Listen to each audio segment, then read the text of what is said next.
الحمد لله وكفى وسلام على عباده الذين اصطفى أما بعد فأعوذ بالله من الشيطان الرجيم بسم الله الرحمن الرحيم إن الله وملائكته يصلون على النبي يا أيها الذين آمنوا صلوا عليه وسلموا تسليما اللهم صل على سيدنا ومولانا محمد كما تحب وترضى بأن تصلي عليه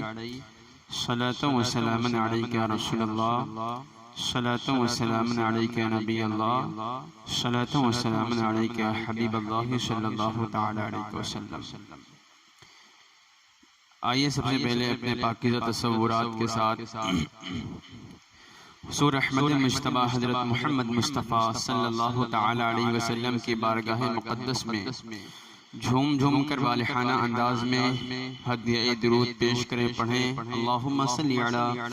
سیدنا و مولانا محمد کما تحب و ترضى بأن تصلی علیہ صلاة و سلاما علیک یا رسول اللہ صلاة و سلاما علیک یا نبی اللہ صلاة و سلاما علیک یا حبیب اللہ صلی اللہ تعالی علیہ وسلم۔ برادران ملت اسلامیہ، جیسا کہ آپ جانتے ہیں کہ آج ذو الحجہ کی 1 تاریخ ہے اور یہ مہینہ خصوصیت کے ساتھ قربانی کے نام سے جانا اور پہچانا جاتا ہے۔ اگر حقیقت کی نگاہ سے دیکھا جائے تو ہمارا پورا اسلامک سال آخر مہینہ بھی قربانی سے ختم ہوتا ہے اور ہمارا جو محرم الحرام کا مہینہ شروع ہوتا ہے وہ بھی قربانی سے شروع ہوتا ہے۔ حقیقت کی نگاہ سے دیکھا جائے تو مذہب اسلام قربانیوں کا مذہب ہے۔ ہر معاملے میں ہمیں اللہ کی بارگاہ میں اپنی قربانیاں پیش کرنا ہوتا ہے۔ صحابہ کرام رضوان اللہ تعالی علیہ مجمعین کی بھی زندگی کا اگر آپ مطالعہ کریں گے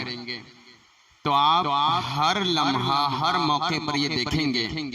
کہ تمام صحابہ کرام رضوان اللہ تعالی علیہ مجمعین اللہ کے رسول اور اللہ کی مرضی پر اپنے آپ کو قربان کر دیتے تھے۔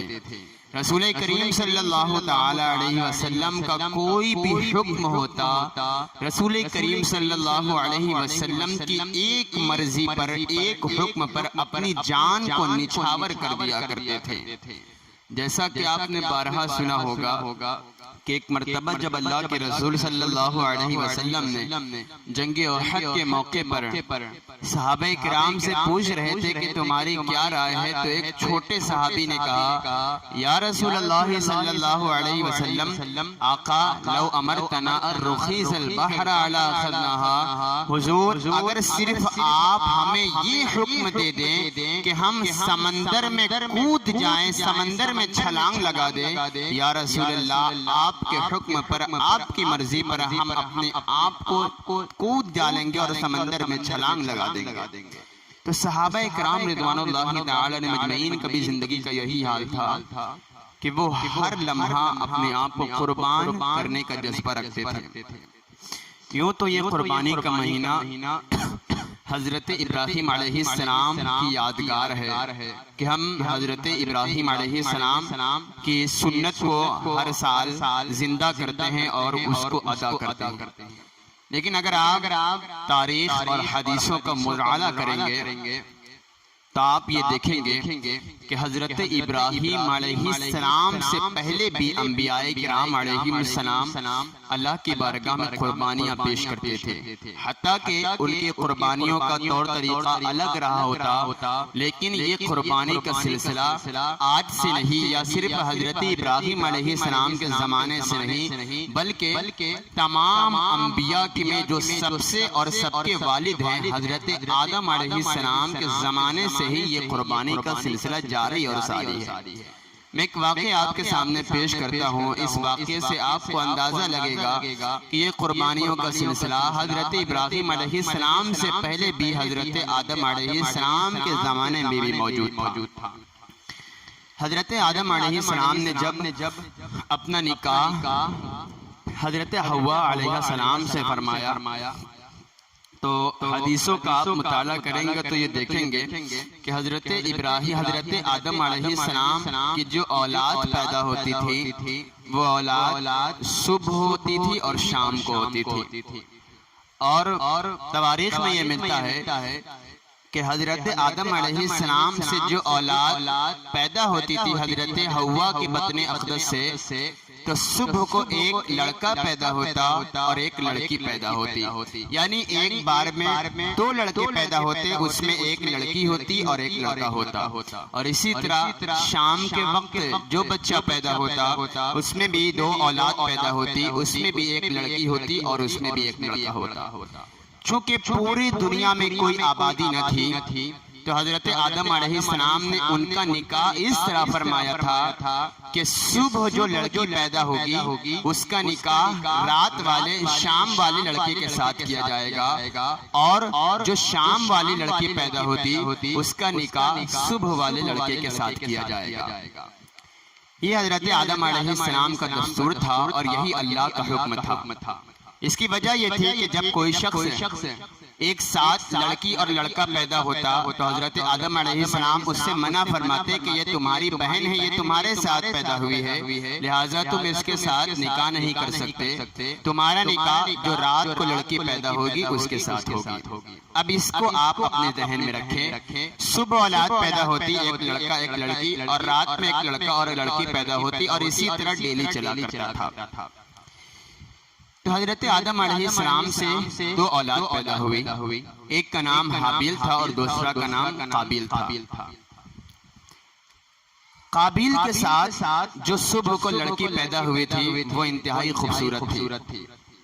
اور جس کا نام اقلیمہ تھا. یعنی قابیل کے ساتھ جو لڑکی پیدا ہوئی تھی وہ انتہائی خوبصورت اور جمال والی تھی، حتیٰ کہ وہ قابیل کے ساتھ پیدا ہوئی تھی. حضرت آدم علیہ السلام کی شریعت کے مطابق جس کے ساتھ جو لڑکی پیدا ہوئی ہے وہ اس کی سگی بہن ہے، لہذا اس کے ساتھ نکاح نہیں ہو سکتا. اب حابیل کے ساتھ جو رات کو لڑکی پیدا ہوئی تو وہ کوئی خاص خوبصورت نہیں تھی بلکہ وہ نارمل تھی، لیکن قابیل کے ساتھ بہت خوبصورت لڑکی پیدا ہوئی تو حضرت آدم علیہ السلام نے ارشاد فرمایا اے قابیل،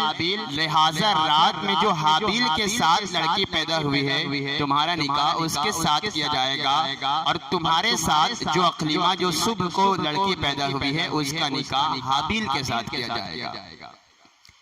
قابیل یہ بہت شرارت پسند اور بہت گناہگار اولاد حضرت آدم علیہ السلام کی تھی. اس نے دیکھا کہ میرے ساتھ جو لڑکی پیدا ہوئی ہے وہ انتہائی خوبصورت ہے اور حابیل کے ساتھ جو لڑکی پیدا ہوئی ہے وہ اتنی خوبصورت نہیں ہے، اور مجھے حکم دیا جا رہا ہے کہ میں حابیل کے ساتھ پیدا ہونے والی بدصورت لڑکی کے ساتھ نکاح کرو. یہ فیصلہ قابیل کو ہضم نہ ہوا اور وہ لڑائی پر اتر آیا. اس نے حضرت آدم علیہ السلام سے کہا کہ آپ میرے ساتھ ناانصافی کر رہے ہیں، میرے ساتھ جو لڑکی پیدا ہوئی اقلیمہ وہ انتہائی خوبصورت ہے، میں چاہتا ہوں کہ میں اس کے ساتھ نکاح کروں اور حابیل کے ساتھ جو لڑکی پیدا ہوئی ہے اس کے ساتھ اس کو نکاح کر دیا جائے. حضرت آدم علیہ السلام نے ارشاد فرمایا اے قابیل، تیرے ساتھ جو لڑکی پیدا ہوئی ہے حتیٰ کہ وہ خوبصورت ہے لیکن وہ تیری سگی بہن ہے. اللہ کے حکم کے مطابق اور شریعت کے مطابق تیرا اس کے ساتھ نکاح نہیں ہو سکتا، لہٰذا تیرا نکاح جو حابیل کے ساتھ لڑکی پیدا ہوئی اس کے ساتھ کیا جائے گا. قابیل نے کہا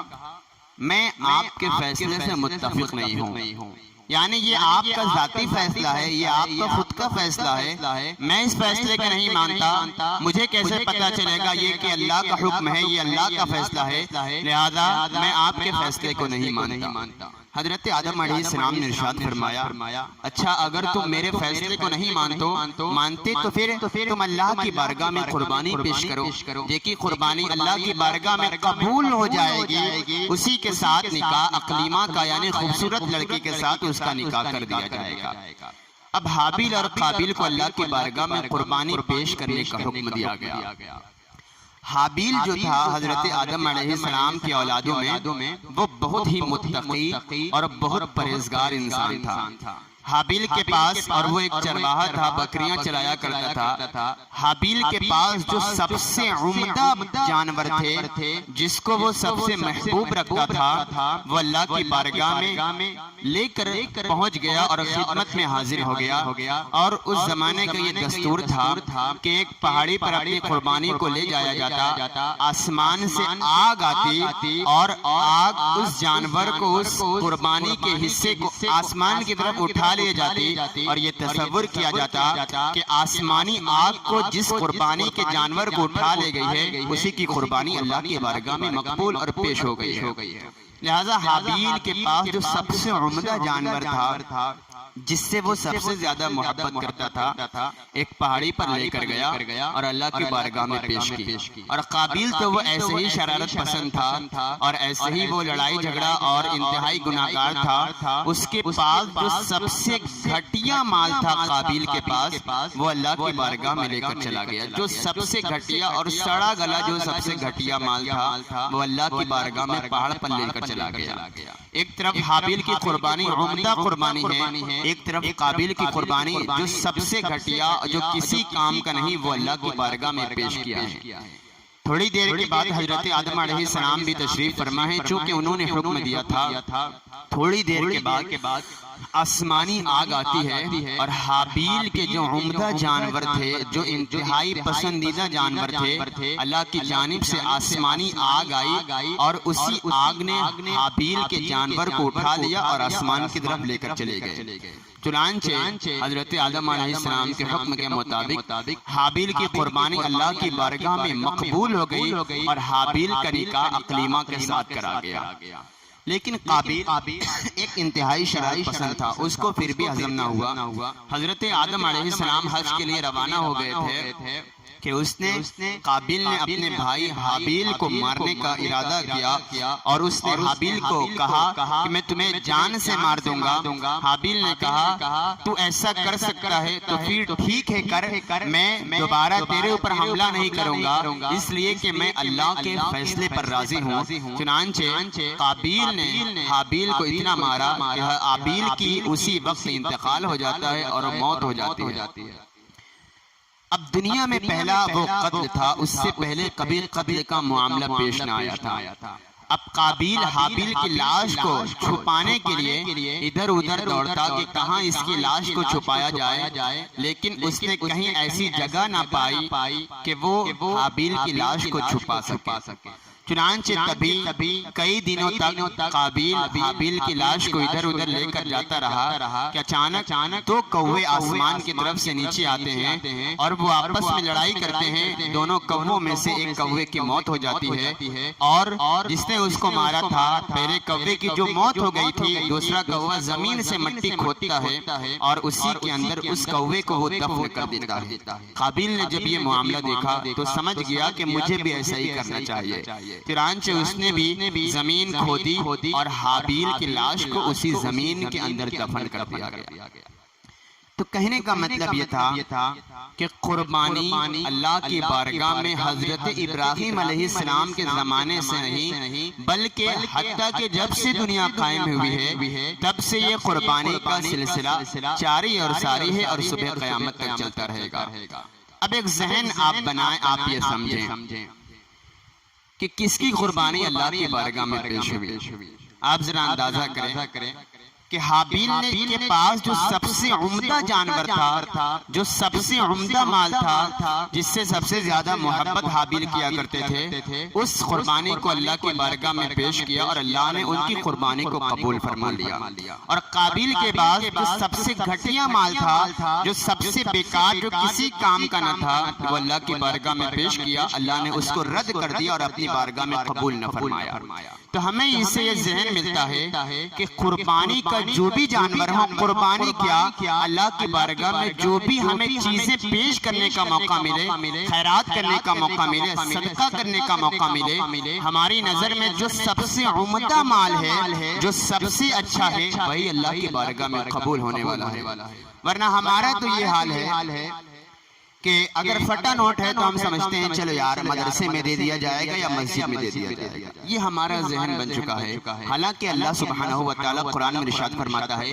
لَن تَنَالُوا الْبِرَّ حَتَّى تُنْفِقُوا مِمَّا تُحِبُّونَ، ہرگز تم بھلائی کو نہیں پہنچ سکتے حتیٰ کہ تم اپنا پسندیدہ مال اللہ کی بارگاہ میں خرچ کرو۔ آج تو بہت ساری خرافات ہمارے سماج اور معاشرے میں چل گئی ہے کمپٹیشن کی۔ ارے ہماری نیت میں قربانی ہونی چاہیے، اگر ہمارے نیت میں دکھاوا آ گیا، ریاکاری آ گئی، لوگوں کو نیچا دکھانے کا جذبہ آ گیا، تو پھر ہمارے لاکھوں کے جانور وہ تباہ و برباد ہو جائیں گے۔ حتیٰ کہ اگر آپ 1 روپیہ بھی اللہ کی بارگاہ میں رضائے الہی کے لیے پیش کریں گے تو وہ لاکھوں کے اوپر بھاری ہوگا جو آپ ریاکاری کرتے ہیں۔ دیگر خرافات ہمارے سماج میں کتنے لوگ ایسے ہیں کہ جو جانوروں کو لے کر اس کو لڑا رہے ہیں۔ حالانکہ حدیث آپ نے 12 سامان فرمائی کہ قیامت کے دن سب سے پہلے نمازی سے بھی پہلے جانوروں کا حساب لیا جائے گا اور اس جانور کو بلایا جائے گا جس کے پاس سینگ نہیں ہوگی، سینگ والے جانور نے بے سینگ کو مارا ہوگا، اللہ سبحانہ و تعالی اس بے سینگ والے جانور کو سینگ عطا فرمائے گا، اب تو اس کو مار۔ اب ذرا اس کے پیچھے بیک گراؤنڈ دیکھیں، لڑانے والے خود انسان ہیں تو پھر انسانوں کے ساتھ کیا سلوک کیا جائے گا؟ تو لہٰذا ان چیزوں کی جو ہمارے سماج اور معاشرے میں برائیاں ہیں، سب سے پہلے ریاکاری کو آپ ختم کریں،